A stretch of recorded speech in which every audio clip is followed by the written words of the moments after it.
It's the last day of our watermelon week. We're going to make a cute little mug rug. You'll start with like a 7x9 piece of, I used yellow fabric. You could use whatever color. And then you're going to applique the watermelon on there. So trace your applique shapes on your fusible web. And once they're traced, iron them on to the red and green fabric. Then you will cut out the red and green fabrics in the shapes. And you will fuse that onto your background fabric.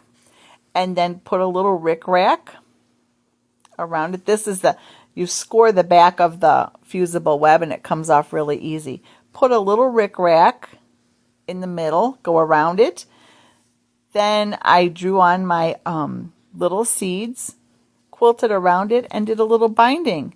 So I hope you have enjoyed Watermelon Week. I've enjoyed sharing things with you. Until next time.